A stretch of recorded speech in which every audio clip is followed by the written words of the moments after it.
The day my parents tried to steal my house started like any other Tuesday. Sun streaming through windows, I had installed myself coffee brewing in a kitchen I had renovated with my own two hands.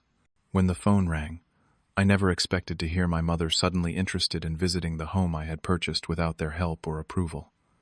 Something in her voice felt off, calculated even. After 5 years of barely acknowledging my existence, why the sudden interest? Before I continue this story, let me know where you are watching from, and hit that like and subscribe button below. My journey to homeownership was never easy.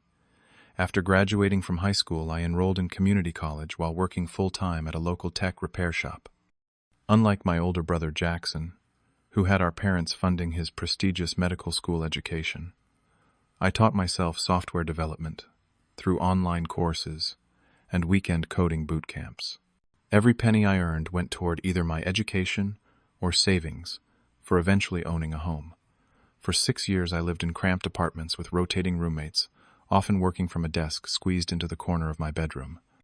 I ate ramen more times than I care to admit, and turned down countless social invitations to save money. By 27, I finally had enough for a down payment on a modest 3-bedroom house in a developing neighborhood just outside the city center. The first time I turned the key in that front door, knowing the house was mine, remains one of the proudest moments of my life. It was not the biggest or most impressive home on the block, but it represented everything I had worked for without a single dollar of family support. Over the next 3 years, I transformed that house through countless weekends of hard work. I gutted and rebuilt the kitchen myself, installing new countertops and learning plumbing skills through YouTube tutorials. I renovated both bathrooms, landscaped the backyard, and created a comfortable home office where my freelance business could grow. Every nail hammered and tile laid deepened my connection to those walls. My relationship with my family had always been strained by the obvious favoritism shown to Jackson. From earliest childhood, he was the golden child whose every achievement was celebrated with parties and presents. My parents invested everything in his future, from expensive tutors to college preparatory summer camps. His decision to become a surgeon was treated like a family accomplishment, while my interest in technology was dismissed as a hobby. I still remember my high school graduation day when my parents left the ceremony early because Jackson had received his medical school acceptance letter. What should have been my moment of recognition became yet another celebration of his accomplishments. The pattern continued through my 20s, with holidays centered around his career milestones, while my software development successes went unacknowledged. By the time I purchased my house, our relationship had dwindled to occasional text messages on holidays and brief awkward phone calls on birthdays. I had made peace with the distance, focusing instead on building my own life and success. This made their sudden interest in visiting all the more surprising. When my mother called expressing interest in seeing my house, a small part of me hoped that perhaps my achievement had finally registered with them. Maybe owning property, that traditional marker of success, would earn the respect they had always reserved for Jackson. Though I tried to temper my expectations, I spent 3 days deep cleaning and preparing for their visit, even buying the expensive coffee my father preferred. Their arrival seemed promising at first. My mother brought homemade lasagna and apple pie, foods she knew I loved from childhood. My father actually smiled when he entered the living room, commenting on the hardwood floors I had refinished myself. They appeared genuinely impressed during the house tour, my mother exclaiming over the kitchen renovation, and my father nodding appreciatively at the smart home system I had programmed. As we sat on the back deck, discussing the neighborhood and rising property values, my father even complimented my foresight in buying before the area became popular. For the first time in years, I felt a warm glow of paternal approval. When they mentioned Jackson would be joining us later, I was surprised, but not alarmed. Perhaps this was truly a family reconciliation moment. I spent the afternoon preparing a special dinner, hoping to impress my brother as well. After years of feeling invisible in his shadow, part of me still craved his acknowledgement. I marinated steaks, prepared fresh vegetables from my garden, and chilled the wine I had been saving for a special occasion. This dinner felt like the perfect opportunity to re-establish family connections on more equal footing. Throughout the day, however, small warning signs began to accumulate. I noticed my mother taking numerous photos of every room without asking permission. At one point, I overheard my father on the phone with Jackson mentioning something about perfect timing and an ideal setup. When I entered the room, he quickly changed the subject. My mother spent an unusual amount of time inspecting the closet space in the spare bedrooms, commenting that it seemed wasteful for just one person to have so many unused rooms. My father asked detailed questions about my mortgage terms and how much equity I had built up through the renovations, information that seemed oddly personal and financial for a family visit. When Jackson arrived that evening, he brought a measuring tape claiming he was just curious about the dimensions of certain rooms for comparison with his own house. Throughout dinner, my family made strange comments about the neighborhood being exactly what they had been looking for, though none of them had expressed interest in moving. The evening ended with my father making an unusual toast to finding family solutions, to family needs, a phrase that left me feeling vaguely uneasy as I prepared the guest rooms for their overnight stay. Still, I pushed aside my concerns, choosing instead to focus on the positive aspects of reconnecting with my parents and brother after so many years of distance. I woke early the next morning to prepare a special breakfast, still riding the cautious optimism of family reconciliation. The scent of coffee and bacon brought my parents and Jackson to the kitchen table, where they seemed unusually attentive and complimentary. My mother repeatedly mentioned how comfortable the house felt, while my father commented on the quality of the renovations I had completed. As we finished eating, Jackson cleared his throat and announced that his wife was expecting twins. While I offered genuine congratulations, I was confused by the serious expressions that followed this seemingly happy news. My mother expressed concern about the current housing market and the importance of a proper environment for her future grandchildren. My father nodded solemnly before dropping the bombshell proposal that had apparently been their purpose all along. My father suggested that since Jackson would need more space for his growing family, and since I was just one person in a 3-bedroom house, the logical solution would be for me to sign over my home to Jackson. In exchange, they would help me find a small apartment closer to my office downtown. The way he presented this idea with such confidence and authority suggested he fully expected my immediate agreement. Jackson added that as a surgeon with significant student loans, the current market made it difficult for him to afford a suitable family home in a good neighborhood. The entitled tone in his voice made it clear he believed he deserved my house more than I did simply because he had chosen a more prestigious career path and was now having children. My mother reached across the table to pat my hand, explaining that, as a single man with no immediate marriage prospects, I really did not need so much space. Her words carried the implication that my life and needs were somehow less valid than my brother and his future children. The breakfast I had prepared with such care now sat like a stone in my stomach. For several moments I sat in stunned silence, trying to process what was happening. The hopeful reconnection I had imagined was revealing itself as nothing more than a calculated plan to take what I had worked so hard to achieve. Years of saving, renovating, and building equity were being dismissed as less important than providing my brother with a ready-made family home. When I finally found my voice, I firmly but respectfully declined their proposal. I explained that this house represented years of personal sacrifice and work, that I had plans for my own future here, and that I was not willing to give it up. The atmosphere in the kitchen instantly chilled. My mother immediately burst into tears, accusing me of being selfish and ungrateful. She brought up supposed sacrifices they had made for my education, though, in reality, I had worked my way through college with minimal family support. My father grew angry, his face reddening as he reminded me of the times he had helped me financially, exaggerating small loans that I had long since repaid. Jackson adopted a condescending tone, suggesting that his career saving lives was objectively more valuable than my work in software development, and therefore his needs should take priority. He even implied that signing over the house would be a way for me to finally contribute something meaningful to the family. As tensions escalated, my mother revealed that they had already told extended family members about moving into what she called Jackson's new house. Apparently, they had been so confident in my compliance that they had already begun spreading the news that I would simply hand over my home. The breakfast ended with my family storming out, leaving dirty dishes, and emotional chaos in their wake. My father slammed the door hard enough to shake the pictures on the wall. Pictures I had carefully selected and framed to make this house feel like a home.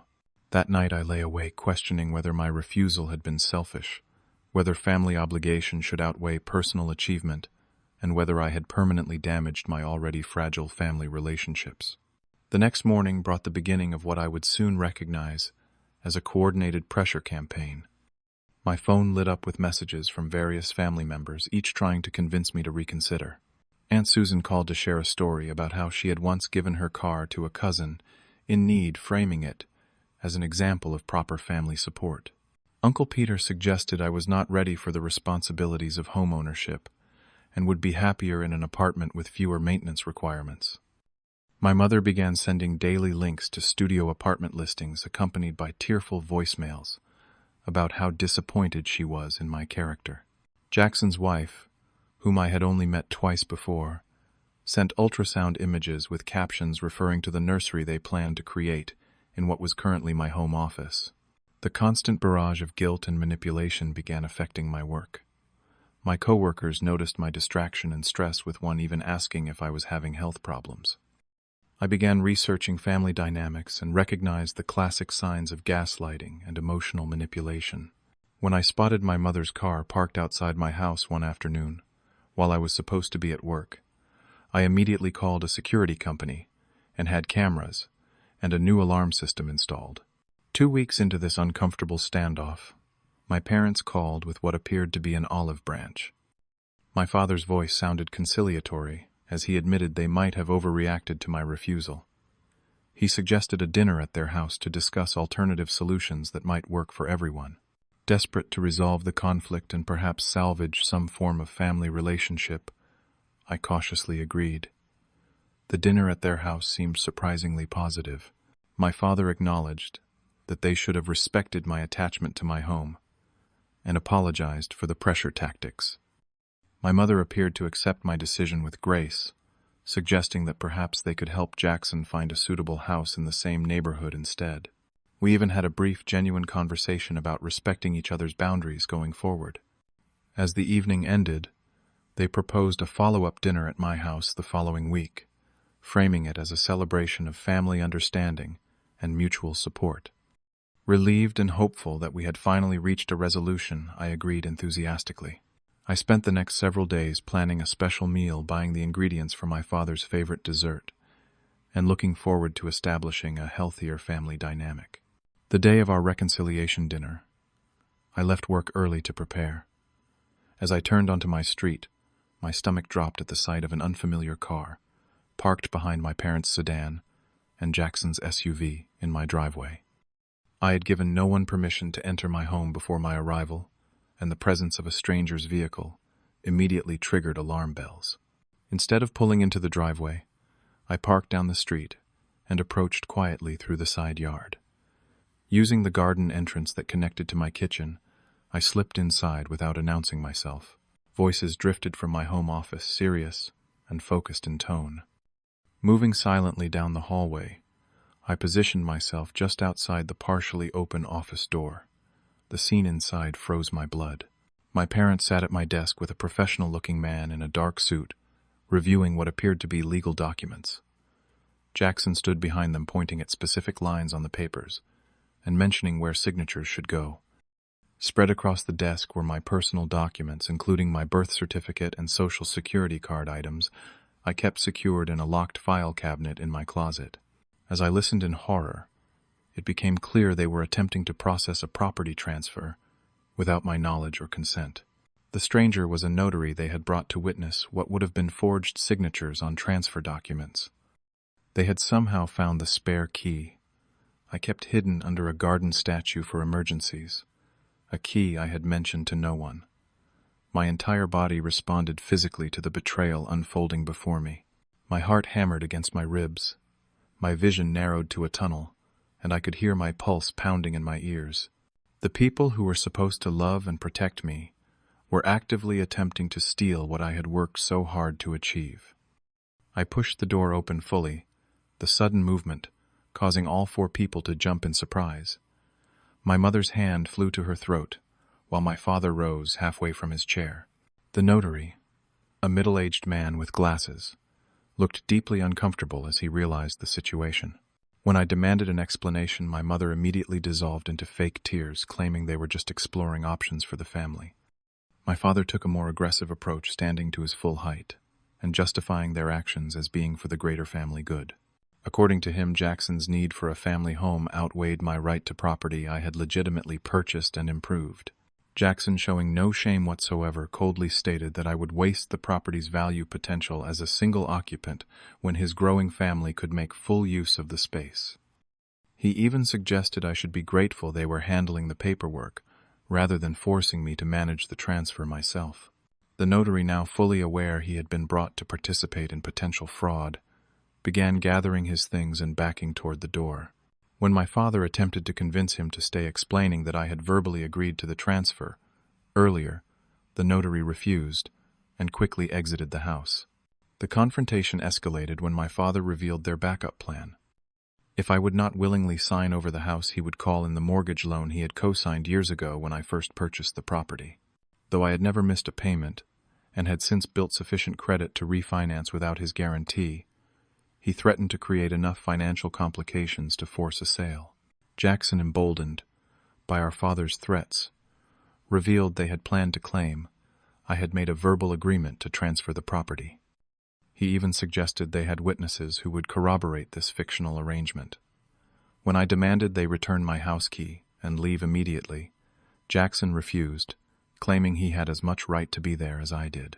The situation became physical when I attempted to take my keys from Jackson's pocket. He shoved me backward into a bookshelf, sending framed photographs crashing to the floor. The sound of breaking glass seemed to shock everyone into momentary stillness. Using that pause, I stated clearly that they were trespassing and had 60 seconds to exit before I called the police.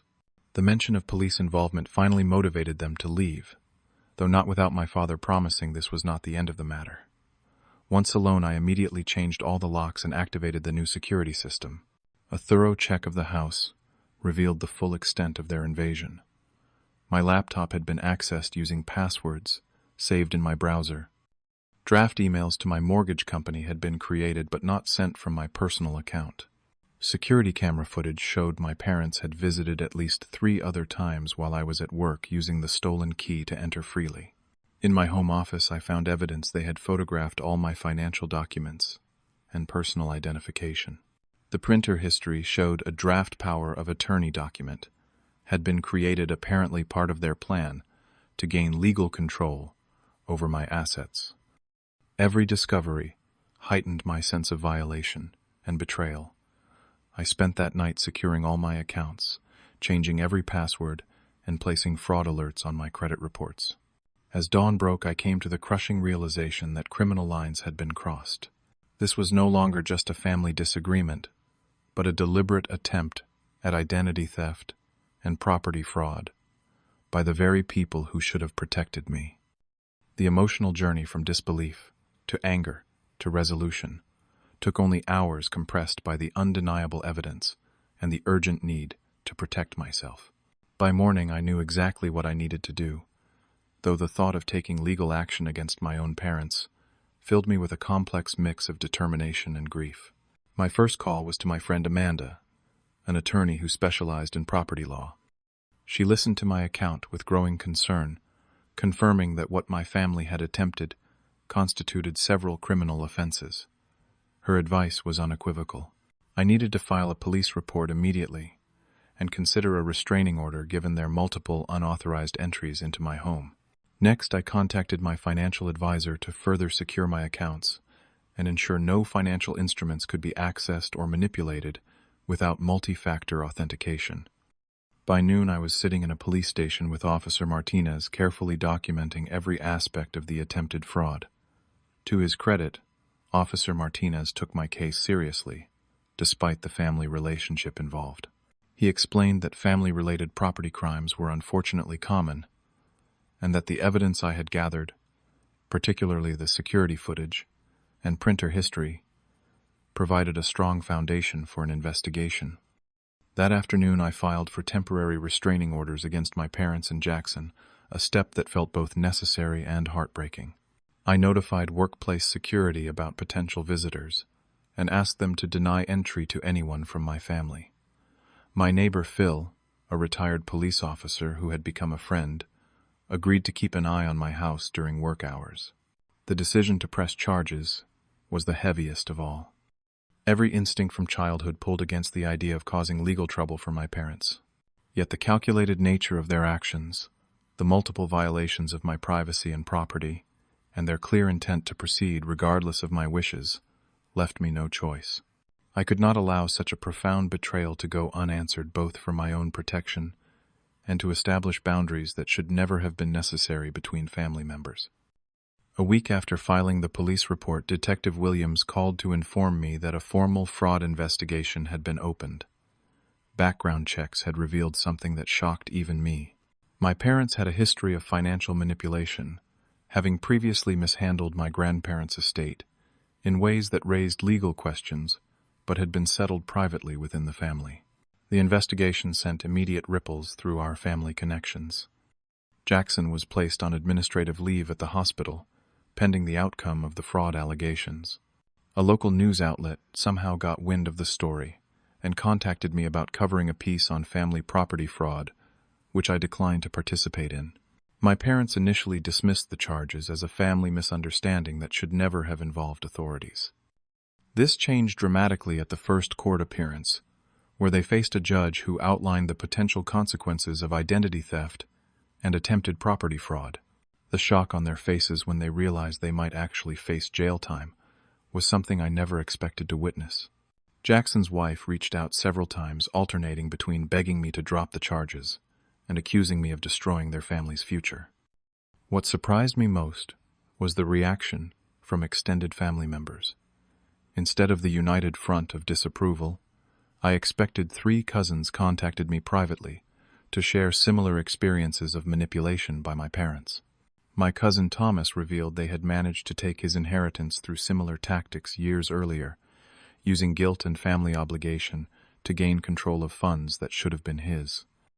My grandparents, now in their 80s, called from Florida, expressing deep regret for enabling my parents' controlling behavior over the years. Their support helped ease the isolation I had initially felt in standing up to family pressure. As the legal process continued, my parents faced mounting evidence and declining options. The district attorney made it clear that the case had merit and would proceed to trial unless a plea agreement was reached. The most difficult moment came 6 weeks after the initial incident. My mother called from an unknown number, her voice breaking as she begged for money to post bail after being arrested on the fraud charges. In the same conversation, she oscillated between tearful apologies and subtle suggestions that a real son would never let his mother remain in jail. My father sent a letter that followed the same pattern, shifting between what appeared to be genuine remorse and thinly veiled threats about family secrets he could reveal if I persisted with the charges. The emotional toll was immense. I began seeing a therapist to process the complex feelings of guilt, anger, and grief that cycled through my days. She helped me recognize that standing firm against lifelong patterns of manipulation was not just about this specific incident, but about establishing the healthy boundaries I had never been allowed to create. I also joined a support group for adult children of manipulative parents, where I found understanding from others who had experienced similar betrayals. Their stories helped me recognize patterns in my own upbringing that I had normalized, from emotional blackmail to conditional love based on compliance with parental demands. During this difficult period, unexpected support emerged from my neighbor Phil. Our casual friendliness developed into a genuine bond that felt more like the brotherly relationship I had never experienced with Jackson. Phil understood family complications from his years in law enforcement and offered practical advice without judgment. At work, I found that setting clear boundaries in my personal life translated to more confident, professional interactions. My performance actually improved as I stopped seeking external validation and began trusting my own judgment. After months of focusing solely on the legal case and emotional recovery, I cautiously began dating again. Meeting Grace at a community garden event marked a turning point in my healing. Her appreciation for my direct communication and boundary setting helped me recognize how much I had grown through this painful experience. For the first time, I found myself in a relationship based on mutual respect rather than obligation or power dynamics. The security upgrades and legal protections I had put in place gradually allowed me to feel safe in my home again. The rooms that had felt tainted by my family's invasion slowly reclaimed their warmth and comfort as I created new memories within those walls. 6 months after the attempted theft, my parents accepted a plea deal that included probation, community service, and financial restitution. While they avoided jail time, the legal consequences were significant. Jackson relocated his family to another state, our relationship likely permanently damaged by his willingness to participate in stealing my home and identity. The experience transformed my relationships with other family members as well. Those who had experienced similar manipulation became closer allies, while those who continued to enable my parents' behavior naturally drifted from my life. My home once, a source of simple pride and achievement, now represented something far more profound. It stood as tangible proof of my right to define my own boundaries and protect what mattered to me. The Thanksgiving following the court case, I hosted dinner for what I now considered my real family. Phil and his wife, my supportive cousins, 2 close friends, and Grace gathered around my dining table. The warmth and laughter in that meal contained no undercurrents of manipulation or judgment, just the genuine connection of people who respected each other's autonomy and worth. My career advanced as my newfound confidence translated to taking more risks and pursuing projects I previously would have considered beyond my reach. I began mentoring my young cousin who was saving for her first home, determined to help break the cycle of financial manipulation in our family. I even started volunteering with a community program teaching financial literacy to young adults, sharing hard-learned lessons about protecting your assets and recognizing warning signs of exploitation. Through all of this, I came to understand that my house represented far more than property. It embodied my self-worth, my right to the fruits of my labor, and my ability to stand firm when pressured to sacrifice my own well-being for others. The painful experience of standing up against family betrayal proved necessary for my growth into someone capable of authentic relationships based on mutual respect rather than obligation. I gained perspective on the fundamental difference between conditional and unconditional love in families. True family support empowers growth and independence rather than demanding compliance and sacrifice. Most importantly, I created a new definition of family based on respect and support rather than genetic connection alone. Perhaps the most unexpected outcome was finding strength in vulnerability. By acknowledging the pain of betrayal and seeking help to process it, I discovered resilience I never knew I possessed. Months after the court case concluded, I received a letter from the notary who had refused to participate in the fraud. He thanked me for having the courage to stand against deception, writing that witnessing my situation had prompted him to examine unethical requests in his own practice more carefully. Today I look toward the future with clearer boundaries and a deeper understanding of authentic relationships. The house that my family tried to steal has become the foundation for a life built on honest connection and self-respect. Most importantly, I have built a sense of home within myself that can never be taken regardless of where I live or what I own. Have you ever had to stand up to family pressure to protect something important to you? I would love to hear your stories in the comments below. Sometimes the hardest boundaries to set are with the people we love the most. If this story resonated with you, please hit the like button and subscribe to hear more real-life experiences. Share this with someone who might need encouragement to stand firm in their own boundaries. Thank you for listening, and remember that protecting your peace is never selfish. It is necessary for building an authentic life.